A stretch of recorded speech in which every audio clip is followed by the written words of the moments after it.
Bhagyalakshmi சீரியலோட upcoming episode என்னென்னு பார்க்கலாம். இப்படி கோபி தேவையில்லாமல் பிரச்சனை செய்கிறதுக்கு காரணமே ராதிகான்னு இங்கே ராதிகாவோட வீட்டுக்கு வந்த இனியாவும் ஜெனியும் ரொம்ப கோபமாக பேசுகிறாங்க.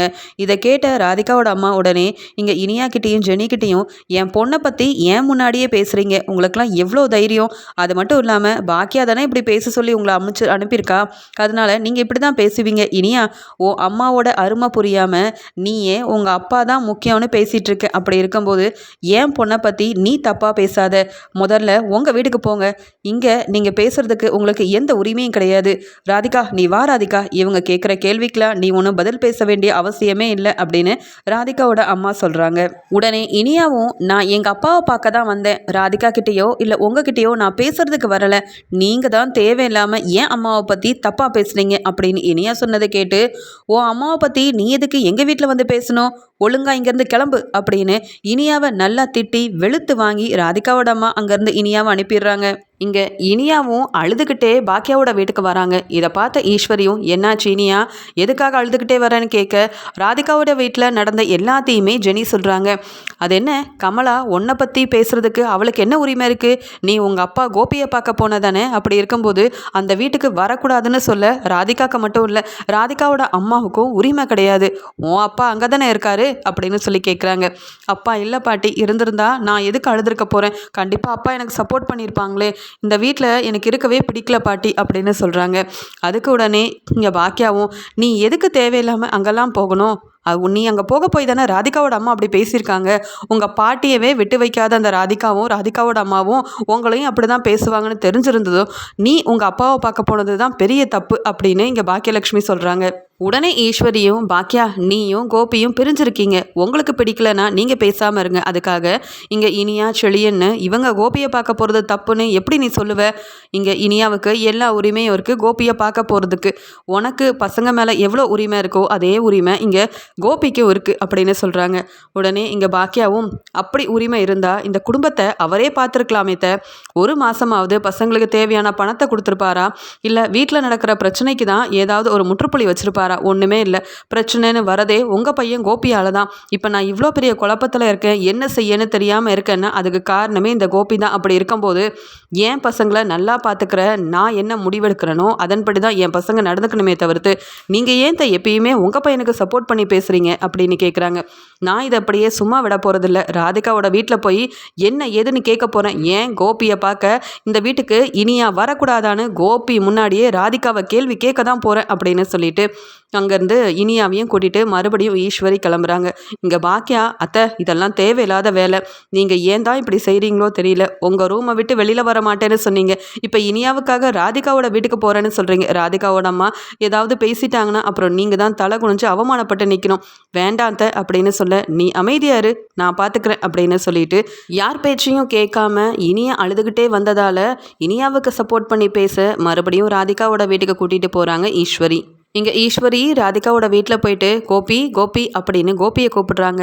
உடனே அங்கே வந்த ராதிகாவும் என்னம்மா இங்கே அவங்க பையனை தேடி ஈஸ்வரி வந்திருக்காங்க, இவங்களால் இன்னும் என்ன பிரச்சனை வரப்போதோ தெரியல, இந்த வீட்டுக்கு இவங்க வந்தாலே பிரச்சனைக்கு மேலே பிரச்சனை வரும் தான், கோபி வீட்டில் உள்ள யாருமே இந்த வீட்டுக்கு வரக்கூடாதுன்னு நான் சொல்லியிருந்தேன், இப்போ எதுக்காக வந்திருக்காங்கன்னு தெரியலையேம்மா அப்படின்னு சொல்ல, ராதிகா அதான் நான் இருக்கேன்ல, அவங்க என்ன பேசினாலும் நீ அமைதியாரு, அவங்களுக்கு பதில் நான் சொல்லிக்கிறேன் அப்படின்னு சொல்லிட்டு மாப்பிள்ளை வீட்டில் இல்லை, உங்களுக்கு என்ன வேணும் அப்படின்னு கேட்குறாங்க கமலா. உடனே ஈஸ்வரியும் என் பேத்தி இனியா உங்கள் 2 பேரையும் பார்க்க வரலை, கோபிக்கிட்ட பேசிட்டு போகலாமேன்னு வந்தா, ஆனால் வீட்டுக்குள்ளே வந்த உடனே அவளை திட்டி வீட்டை விட்டு வெளியில் போக சொல்லிட்டீங்களே, என் பேத்தி அழுதுகிட்டே வீட்டுக்கு வந்தா, உங்களுக்கு எதுக்கு இந்த தேவையில்லாத வேலை, என் பேத்தி இந்த வீட்டுக்கு வர அவளுக்கு எல்லா உரிமையும் இருக்குது, இனியா மட்டும் இல்லை நான் செழியன் எழில்னு எப்போ வேணாலும் இந்த வீட்டுக்கு வருவோம், எங்களை பற்றி பேசவோ கேள்வி கேட்கவோ உங்களுக்கு முதல்ல யார் உரிமை கொடுத்தது, என் பேத்தி இனியா பேசுனதில் எந்த தப்பும் இல்லை, என்னைக்கு கோபியோட வாழ்க்கையில் உங்கள் பொண்ணு ராதிகா வந்தாலோ அன்னையிலேருந்து எங்கள் வீட்டில் பிரச்சனைக்கு மேலே பிரச்சனை மட்டும்தான் வருது, சந்தோஷமே இல்லை அப்படின்னா அதுக்கு காரணம் இந்த ராதிகா மட்டும்தான். இப்போ கூட என் பையன் அவன் பிஸ்னஸை மட்டும் பார்த்துருந்தா இப்படி என் மருமக பாக்கியாவுக்கும் பிரச்சனை வந்திருக்காது, இவனுக்கும் பிரச்சனை வந்திருக்காது. இப்படி கோபியை செய்ய சொன்னதே இந்த ராதிகாவாக தான் இருக்கும். என் பையன் கோபியோட மனசை மாற்றின மாதிரி என் குடும்பத்தையும் கோபியவும் பிரித்த மாதிரி இப்போ பாக்கியா ஹோட்டல்லையும் பெரிய பிரச்சனை செய்ய வச்சது இந்த ராதிகா தானே அப்படின்னு ஈஸ்வரி ரொம்பவே கோபமாக பேசுகிறாங்க.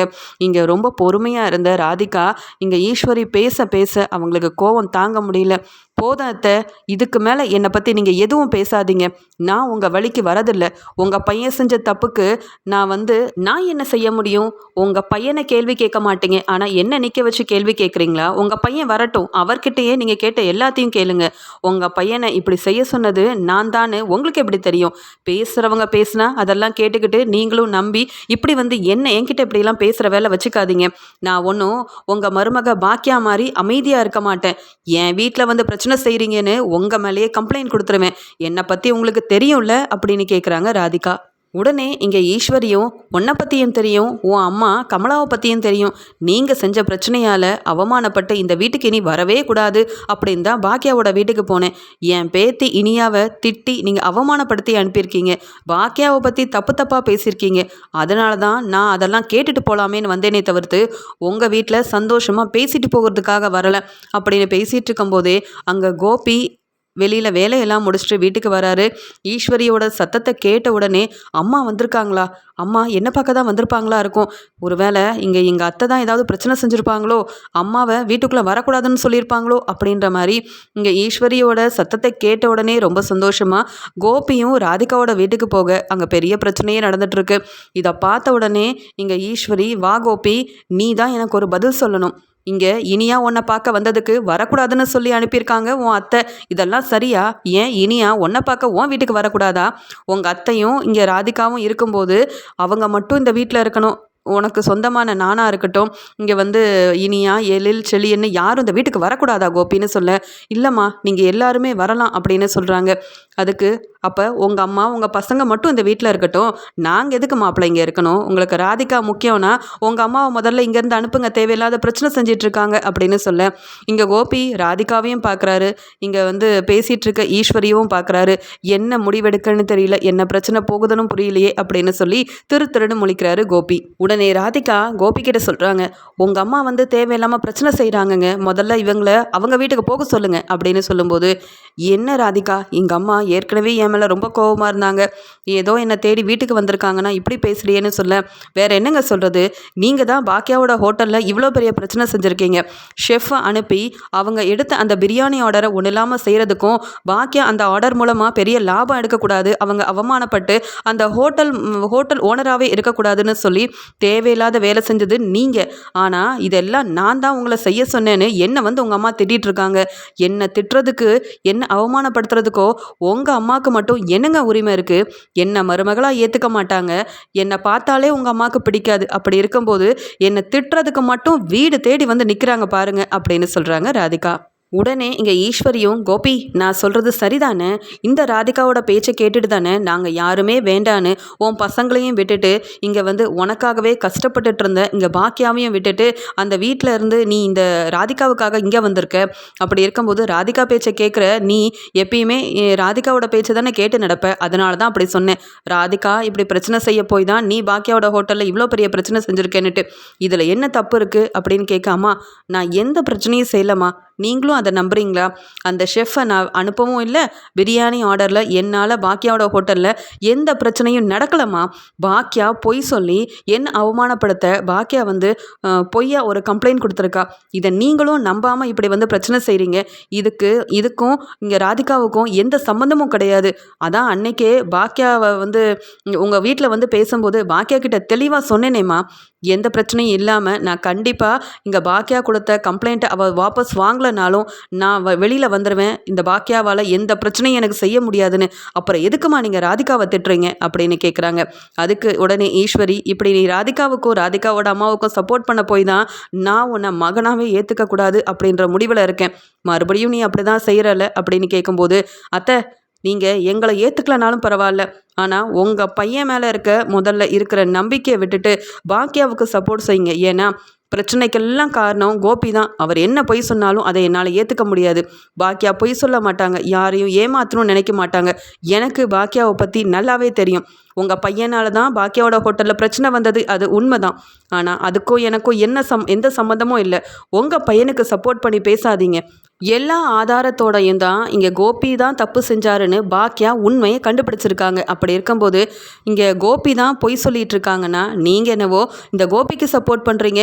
என் மேலே உள்ள கோவத்தில் இப்படி பிரச்சனை செய்கிறதுக்கு வீடு தேடி வந்திருக்கிறீங்களே அப்படின்னு கேட்குறாங்க. உடனே இங்கே ஈஸ்வரி எந்த பதிலுமே பேசாமல் நிற்க, நான் இப்போ சொல்கிறேன், பாக்கியாவோட நல்ல மனசை நீங்கள் புரிஞ்சுக்கோங்க. பாக்கியா கம்ப்ளைண்ட் கொடுத்ததில் எந்த தப்புமே இல்லை. ஏன்னா கோபி அவருக்கு இருக்கிற அந்த பிஸ்னஸை ஒழுங்காக நடத்தாமல் மறுபடியும் பாக்கியாவுக்கு பிரச்சனை செய்யணும்னு பாக்கியா என்ன செய்கிறாங்க, யார் கூட பேசுகிறாங்க, என்ன வேலை செய்கிறாங்கன்னு அவங்களையே தொடர்ந்து இங்கே இப்போ பாக்கியாவோட ஹோட்டலையும் ஒன்றும் இல்லாமல் செய்யணும் அப்படின்ற பெரிய திட்டத்தை போட்டிருக்காரு உங்கள் பையன் கோபி. கண்டிப்பாக பாக்கியா மேலே இதில் தப்பு இருக்க வாய்ப்பே இல்லை. நானும் பாக்கியாவோட நிலைமையில இருந்தால் தன்னுடைய ஹோட்டலுக்காகவும் தான் ஹோட்டலுக்கு வர கஸ்டமருக்காகவும் இப்படி ஒரு முடிவை தான் எடுத்திருப்பேன். அதனால் உங்கள் பையனுக்கு சப்போர்ட் பண்ணி பேசி என்ன இப்படி திட்டாமல் உங்கள் பையனை நீங்கள் ஒழுங்காக வளர்க்கலன்றதை முதல்ல புரிஞ்சுக்கோங்க. இப்போ நீங்கள் உங்கள் பையன் செஞ்சது தப்புன்னு பேசாமல் இருக்கிறீங்களே, பாக்கியாவும் உங்கள் பையனும் அதே வீட்டில் வாழ்ந்துட்டு இருந்தப்ப நீங்களும் உங்கள் பையன் கூட சேர்ந்துக்கிட்டு எத்தனை முறை பாக்கியாவை அவமானப்படுத்தியிருப்பீங்க. பாக்கியா படிக்கலை, அவங்களுக்கு எந்த ஒரு திறமையும் இல்லை, வீட்டில் வேலை செய்ய மட்டும்தான் அவங்களுக்கு தெரியும்னு என்னெல்லாம் பேசியிருப்பீங்க.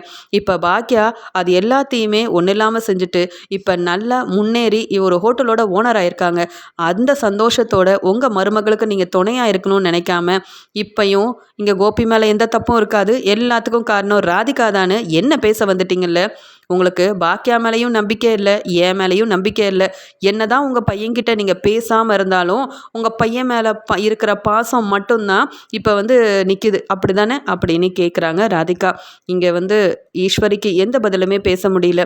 ராதிகா பேசுகிறதே தான் இங்கே பாக்கியாவும் பேசினான். ராதிகா மேலேயும் தப்பு இல்லை போல், அப்போ பாக்கியா மேலேயும் தப்பு இல்லை போல். பாக்கியாவை நான் தான் புரிஞ்சுக்காம கோபிக்கு சப்போர்ட் செஞ்சுட்டேன் அப்படின்னு சொல்லிட்டு கோபியை பார்த்து முறைச்சிட்டே, கோபி இன்னொரு தடவை பாக்கியாவோட வழியில் நீ தலையிடாத, உன் வேலையை மட்டும் பாரு. எப்படியாவது பாக்கியா கிட்ட பேசி கம்ப்ளைண்ட்டை வாபஸ் வாங்க வைக்கிறேன். அது வரைக்கும் நீ எந்த பிரச்சனையும் செய்யாமல் இரு கோபி அப்படின்னு சொல்கிறாங்க. அதுக்குடனே இங்கே ராதிகாவும் இப்பையும் உங்கள் பையனுக்கு சப்போர்ட் பண்ணாதீங்க, இங்கே பாக்கியா கம்ப்ளைண்ட் கொடுத்துருக்காங்க, கண்டிப்பாக பாக்கியா தான் ஜெயிக்க போகிறாங்க, பாக்கியாவுக்கு தான் நான் சப்போர்ட் பண்ணுவேனே தவிர்த்து உங்கள் பையன் கோபி பக்கம் என்றைக்கும் நான் இருக்க மாட்டேன். ஏன்னா தன்னுடைய குடும்பம் முக்கியம் இல்லைன்னு என்றைக்கு பாக்கியாவை ஒன்றும் இல்லாமல் செய்யணும், பாக்கியாவையும் குடும்பத்தையும் பிரிக்கணும், பாக்கியாவை அவமானப்படுத்தணும்னு திருந்தாமல் உங்கள் பையன் இப்படி ஒரு திட்டத்தை போட்டாரோ அப்போவே நான் முடிவெடுத்துட்டேன். உங்கள் பையன் கூட இனியும் சேர்ந்து வாழக்கூடாது. உங்கள் பையனை முன் உதாரணமாக கொண்டு இங்கே மையவும் இந்த வீட்டில் இருக்கக்கூடாதுன்னுட்டு ஒரு நல்ல அப்பாவாக இருந்து குடும்பத்தை நல்லா பார்த்துக்கிட்டா மையவும் சந்தோஷமாக இருந்திருப்பா. ஆனால் நாங்களும் இந்த வீட்டில் சந்தோஷமாக இல்லை, உங்கள் பையனால் நாங்கள் இங்கே நிம்மதியே இல்லாமல் தான் இருக்கோம் அப்படின்னு கோபியை பற்றி ரொம்ப கோபமாக ராதிகா பேச ஈஸ்வரிக்கு அங்கே நின்று இங்கே ராதிகாவை பேசவே அவங்களுக்கு பிடிக்கல.